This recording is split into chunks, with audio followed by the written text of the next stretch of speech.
The necessary reconciliation between PMBOK 8 and the reality of construction. This is written by Leonardo Mata, engineer and CEO of DataLaing.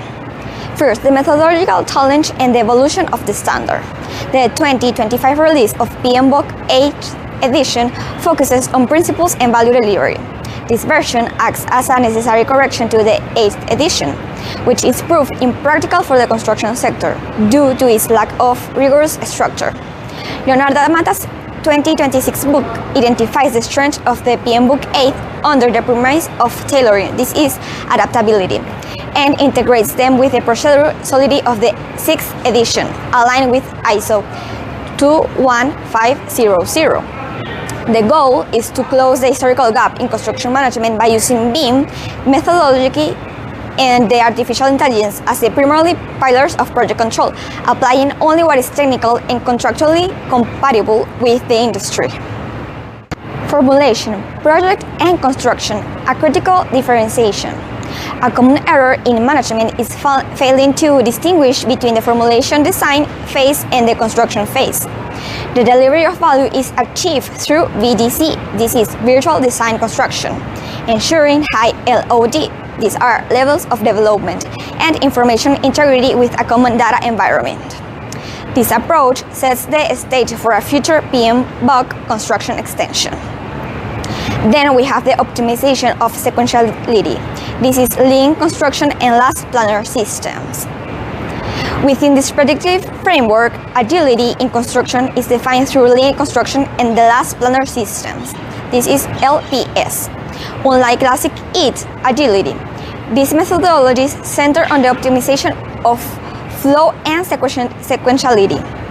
It seeks to eliminate waste and maximize flow, and it's an operational agility that protects the critical path.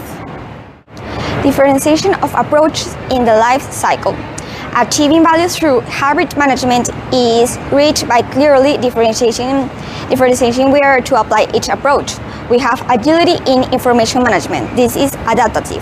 The use of BIM allows iterative cycles of coordination to fit the predictive sequences. Rigidity in execution. This is predictive because success depends on the rigor of the critical path methods and earned value management. We also have the agility in construction methods and the IPD approach, integrating PMBOK 8. Operational agility under PMBOK 8 is only possible if supported by contractual agility. Success lies in aligning the interests of both executors and supervisors to transform them into a single goal-driven engine. To incorporate the principles of adaptability of PMBOK 8 into the legal structure of the project, we need to consider in large work integrated the project's delivery. This is IPD as a value enable.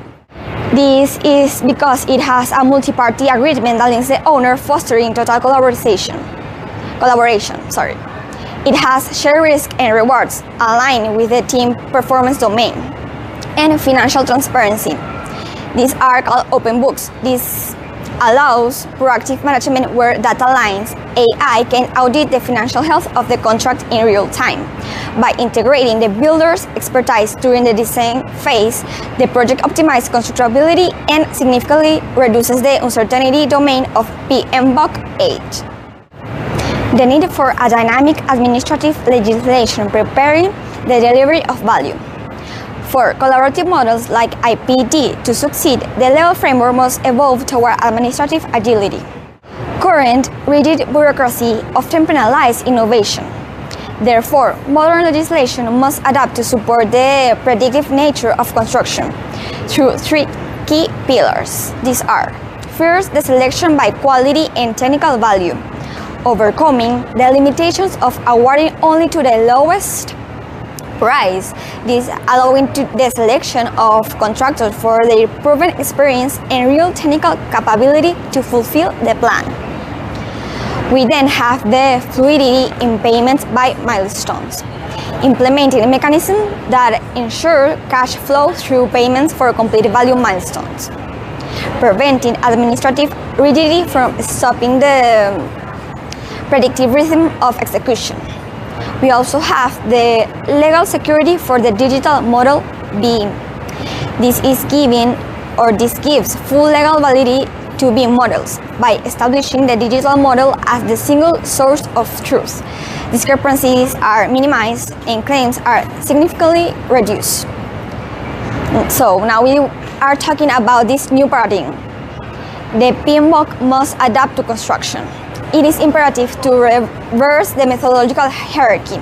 It's not construction that must adapt to the PMBOK. It is the PMBOK that must adapt to construction. So we have BIM as the control axis. We position BIM ISO 19650 as the mandatory system that supports the planning, uncertainty, and delivery domains of the PMI. Now we have that BIM and artificial intelligence engines of predictability, because together are a very powerful source. Given the omission of BIM in the text of PMBOK 8, Leonardo Mata will attempt to position it through the new edition of the book, so that practices are based on standards. Applying tailoring to this 8th edition and artificial intelligence are incorporated for the predictive analysis of risks to strengthen the decision making. So we have that in construction management as an integrative or as an integrating discipline, because the challenge regarding PMBOK 8 is to ground PMI's value principles into the reality of the construction site by integrating them with necessary technical rigidity of critical path method and earned value management. Also, we use common data environment and AI. The historical gap between management and execution is closed, transforming uncertainty into tangible global infrastructure results.